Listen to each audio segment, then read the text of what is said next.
Good morning class 10 लाई आज म व्याकरणबाट शब्द शुद्धि विमर्शको विषयमा केही चर्चा परिचर्चा गर्न गइरहेको छु र अहिलेको यो जुन महामारीको स्थिति छ यसलाई मध्यनजर राखेर हामीले घरमा नै सक्दो बुझ्ने कोसिस गर्नेछौँ किनकि हाम्रो परीक्षाहरू जुन बोर्डको परीक्षा छ त्यो हुने नै छ र अहिले नै हामीले बुझ्ने कोसिस गर्नुपर्छ भन्ने हिसाबले मैले यो शब्द शुद्धि विमर्श पढाउन गइरहेको छु। सबैभन्दा पहिला टपिक शब्द शुद्धि विमर्श। यो भन्नुको अर्थ के हो भनेदेखिलाई शुद्ध शब्दको प्रयोग हामीले कसरी गर्नुपर्ने हो र भन्छ व्याकरणीय बुझाइमा अर्थयुक्त ध्वनिको नाम नै शब्द हो। यानी कुनै लेख वा रचना लेख्ने मानिसले नियमपूर्वक त्यो शब्दको प्रयोग गरेको हुन पर्छ।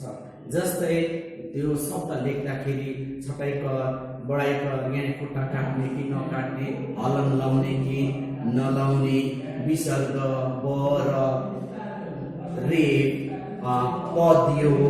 पदयोग वियोग अनुसार चन्द्रबिन्दु ठिक ठिक जग्गामा हामीले प्रयोग गरेको हुन पर्छ र यही कारणले आज हामी डिस्कस गर्न गइरहेको छौँ यी कुराहरू जो हर्ष दीर्घ शब्दको प्रयोग हलन सबको प्रयोगको विषयमा हामी आज चर्चा गर्नेछौँ। सबैभन्दा पहिले हर्ष र दीर्घको विषयमा अलिकति जानकारी दिइहाल्छु।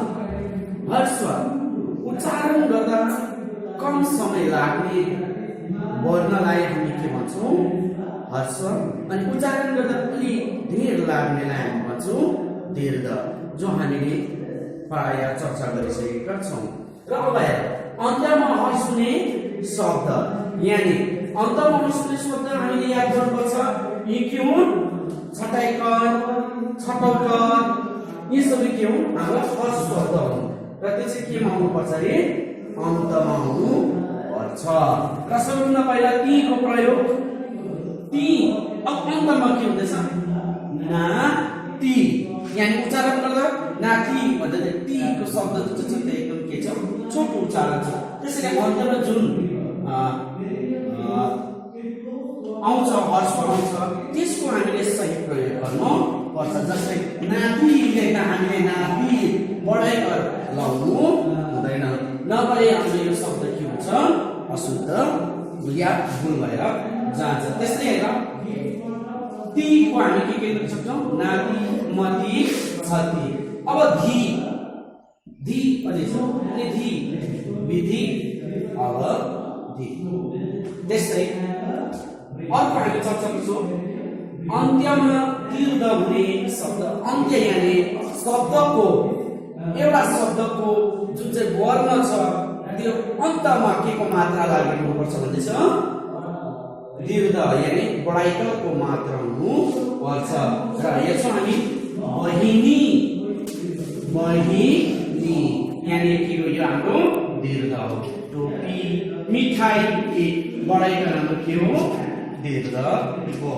त्यस्तै नम्बर 3 अगाडि दीर्घ हुने शब्द यानी प्राय जस्तो यो जुन चाहिँ दीर्घ छ प्राय शब्दको सुरुवात हर्षबाट नै हुने गरेको देखिन्छ भने कहीँ कतै दीर्घबाट पनि सुरु भएको हुन्छ। जस्तै ईश्वर छट्टै हाम्रो हर्ष हो अनि बढाइ दीर्घ।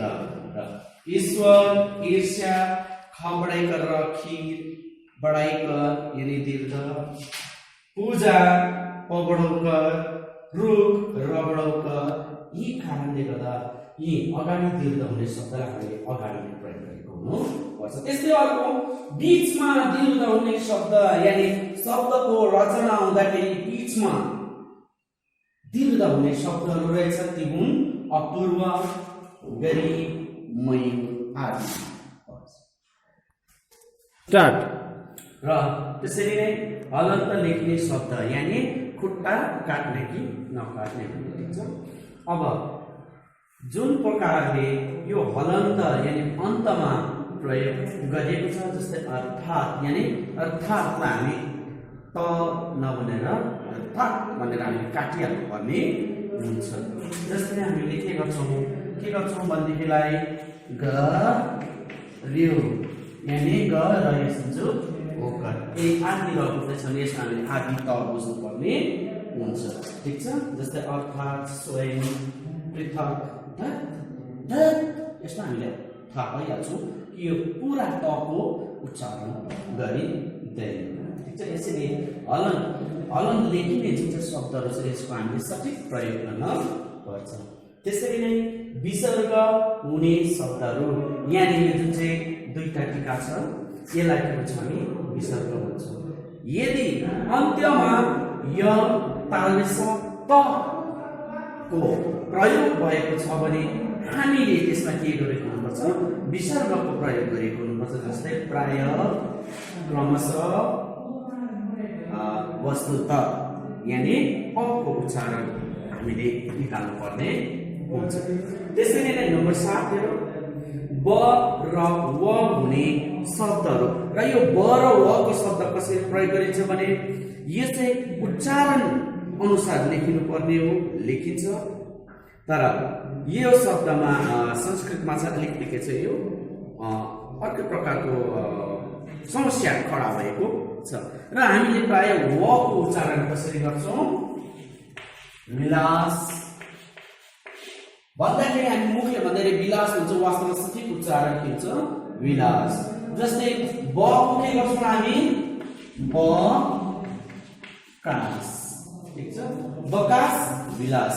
यो उच्चारण अनुसार नै हामीले गर्नुपर्ने हो। तर अहिले अन्य भाषाको प्रयोगले गर्दा हामीले विलास पनि हामीले विलास भन्ने गरिरहेको छौँ। जस्तै हामी इङ्ग्लिसमा रामा भन्छौँ अनि हामी नेपालीमा राम भन्छौँ। यस्तो प्रकारको भाषाहरूको त्यो जुन चलन चल्ती छ, त्यसले गर्दा हाम्रो यो जुन चाहिँ शब्द शुद्धि छ यो विषयमा हामीले चर्चा गर्नु एकदमै जरुरी थियो, जो तिमीहरूले अहिले बुझ्यौ। र यसरी नै अर्को हेर्छौँ हामी, य ए आदि हुने शब्दहरू पनि छन्। जस्तै य ए हुने शब्दहरू छन्। जस्तै य बाट हुन्छ यस, ए बाट हुन्छ एक। यसको शब्दहरू जुन चाहिँ छ यो शब्दहरूलाई पनि हामीले सठिक मात्रामा के गर्नुपर्छ, बुझाएको हुनुपर्छ। र नेक्स्ट छ मर्दैन र दन्तेन हुने केही शब्दहरू, यानी मर्दैन र दन्तेनको प्रयोग हामीले कुन प्रकारले गरिरहेको छौँ। अब सुन्छ है त, मर्दैन कति बेला हुन्छ भन्दाखेरि एउटै शब्दमा छटाई र मर्दिनी स पर भए दन्तेन भए चाहिँ के हुन्छ अरे, यो हाम्रो मर्दैन या त दन्तेनको प्रयोग छ। जस्तै हामी हेर्छौँ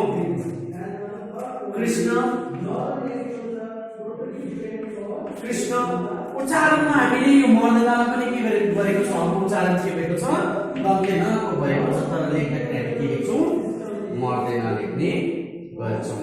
ठिक छ, र यसरी अब संस्कृतका जुन धातुहरू छन् त्यसमा पनि मर्दैन मिलेर पनि मर्दैन नै भनिएको हुन्छ। फर एक्जाम्पल गन। र यसरी मर्दैन र दन्तेनको जुन छ त्यो उच्चारण भएको छ। जस्तै चरण, शरण, मरण, प्रणाम, परिणाम जुन चाहिँ छ यसमा न उच्चारण भए तापनि मर्दैन को प्रयोग भएको पाउँछौँ। ठिक छ, र यसरी नै अब हामी मेन कुरामा आउँछौँ, त्यो हो चन्द्रबिन्दु र अनुस्वार। चन्द्रबिन्दु अनि अनुस्वारको प्रयोग गर्दैछौँ। ठिक छ, चन्द्रबिन्दु अनि अर्को अनुस्वार। प्राय जस्तो संस्था, संशोधन, संसार, संहार गर्दाखेरि हामी कसको प्रयोग गर्छौँ, अनुस्वारको गर्छौँ। संसार, ओके न, हामीले के प्रयोग गर्यौँ, अनुस्वारको प्रयोग गर्यौँ। र यसरी नै चन्द्रबिन्दुको प्रयोग कति बेला हुन्छ, सधैँ, सँग। यसमा चाहिँ हाम्रो के हुन्छ, चन्द्रबिन्दुको प्रयोग हुन्छ। यानी यी चन्द्रबिन्दु र अनुस्वार कुन चाहिँ स्वर हो, अनुनासिक। यानी जति बेला यसको उच्चारण गरिन्छ यो नाकबाट उच्चारण भएको हुन्छ, जसलाई हामी नाके बोली पनि भन्ने गर्छौँ। ठिक छ। र यसरी तालव्य स, मूर्धन्य स, दन्त्य सको पनि केही शब्दहरू छन्, जस्तै तालव्य स, ससी, मूर्धन्य स प्रयोग भएको पाइन्छ। अब हामी चर्चा गर्छौँ पदयोग र वियोग र यसरी नै पदयोग वियोगको चर्चामा के हुन्छ भने पदयोग यानी शब्दहरू एकअर्कामा मिल्नु, अनि पद वियोग भनेको एकअर्कामा जुन शब्दहरू छ त्यो छुटिएर बस्नु। ठिक छ। र अब पदयोगको कुरा गर्दाखेरि यो पदयोग विभक्ति, प्रत्यय, नामयोगी र नाममा क्रियाहरू मिलेर बनिएको हुन्छ। विभक्तिले प्रत्यय अन्तमा आएको शब्द, नामयोगी यानी जस्तै हाम्रो यहाँ घरमुनि छ, र नाममा क्रिया मिलेर बनेको हुन्छ, जस्तै म लाई, यानी यो म को भयो संज्ञा भएको छ भने यो लाई के हो हाम्रो विभक्ति हो। त्यस्तै सबै यो द्वारा क्रियाको विभक्ति हो। घर मुनि यानी नामयोगी भएको छ। र यसरी विभक्ति, प्रत्यय, नामयोगी मिलेर शब्दहरू बनिएको हुन्छ। त्यस्तै उल्टा अर्थ दिने शब्दहरू पनि मिलेको हुन्छ, जसमा दन्त्य मिलेको देखेको छौँ हामीले हैन।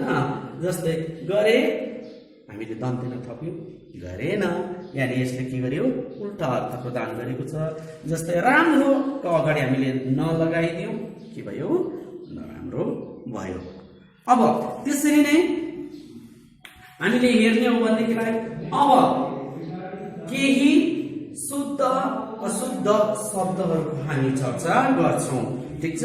शुद्ध अशुद्ध यानी हामीले के गरेको हुन्छ, जस्तै बीचमा हामीले यो जुन चाहिँ छ यो विभक्ति लेखन जुन चाहिँ छ यसलाई हामी यसरी बाइ मिस्टेक हामीले यसरी लेखेको हुन्छ, र यसलाई हामीले के गर्नुपर्ने हुन्छ, संशोधन गर्नुपर्ने हुन्छ। विभक्तिको उच्चारण गर्दाखेरि हामीले हर्ष र दीर्घलाई छुटाउन सक्छौँ। जस्तै विभक्ति ती भनेर छिटो उच्चारण भएको कारणले गर्दा अब यो हाम्रो गल्ती रहेछ भन्ने हामीले थाहा पाउँछौँ, अनि बढाइ करलाई मिटेर हामी छटाइ कर लेखेको हुन्छौँ। जस्तै अर्को पनि उदाहरण कुकुर, हामीले कुकुर लेख्यौँ, अब कुकुर यो त मिल्दै मिलेन, किनभने यो त दीर्घ हो, यसको उच्चारण त अलि लामो हुनुपर्ने, तर उच्चारण त छोटो भयो। यसको अर्थ हामीले के बुझ्यौँ, यस यो के छ अशुद्ध छ, र यसलाई अब हामीले शुद्ध गर्नु पर्छ। यानी शब्द शुद्धि विमर्शको मुख्य भूमिका नै के हुन्छ भनेदेखिलाई कसरी हामीले शुद्ध लेख्नु पर्ने हो। ठिक छ। र यसरी नै हामी यो पाठको अन्तमा गुरु चण्डली दोषको हामी चर्चा गर्ने छौँ। ठिक छ। अब गुरु चण्डली दोष यानी यसमा चाहिँ हामीले के गर्छौँ भनेदेखिलाई चलन चल्तीको भाषा र चलन चल्तीको झर्रा भाषा र हामीले लेखनमा चलाउने भाषामा के हुनुपर्छ, समानता हुनुपर्छ। चलन चल्तीको भाषामा हामी के भन्छौँ भनेदेखिलाई आउँदो आइतबार छोराको बिहा भनेर हामी भन्ने गर्छौँ, तर अब हामीले लेख्दाखेरि चाहिँ के गर्छौँ अर्को प्रकारले लेख्ने गर्छौँ। जस्तै आउँदो आइतबार छोराको बिहे भनेर भन्छौँ, या त आगामी रविबार पुत्रको बिहे भनेर भन्छौँ। अनि लेख्दा हामीले बोल्दाखेरि चाहिँ यसरी भन्दा आगामी आइतबार पुत्रको बिहे भन्दा पनि जोसँग बोलेको छु उसले बुझ्ने गर्छ, तर लेख्दाखेरि हामीले त्यसलाई के गर्नुपर्छ, शुद्ध गरेर लेख्नुपर्ने हुन्छ कि आगामी आइतबार छोराको बिहे हो। ठिक छ। त्यसरी नै एउटा सानो उदाहरण म यहाँ दिँदैछु है। गुरु चण्डली दोषको सानो उदाहरण, घाम र वायुको झगडा। अब यो के हो, पुरा अशुद्ध छ।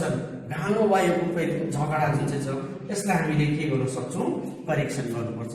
घाम र वायु नलेखेर हामी के लेख्नुपर्छ, अब हावाको झगडा भनेर लेख्नुपर्ने हुन्छ। या त हामीले यो हाम्रो घर घाम र हावाको झगडा के हो हाम्रो चलन चल्तीको भाग छ। अब हामीले हाम्रो जुन चाहिँ लेख्ने कला छ त्यसलाई अझ उत्कृष्ट देखाउनको लागि हामीले के लेख्न सक्छौँ, सूर्य र वायुको झगडा भनेर हामीले लेख्न सक्छौँ। र यसरी यो गुरुचण्डेली दोष जुन चाहिँ छ यसलाई हामीले छुट्याउन सक्छौँ। र सारांशमा अन्तमा के भन्न चाहन्छु भने यो जति पनि हामीले आज पढ्यौँ यो पढ्नुको मुख्य कारण चाहिँ के हो, अहिले हामीले अनेकौं विशुद्ध शब्दहरूको प्रयोग गरिरहेको छौँ र यसलाई हामीले शुद्ध गरेर चलाउनु अनि लेख्नु जरुरी छ। र आजलाई यतिमै हामी अन्त गर्दछौँ। Thank you.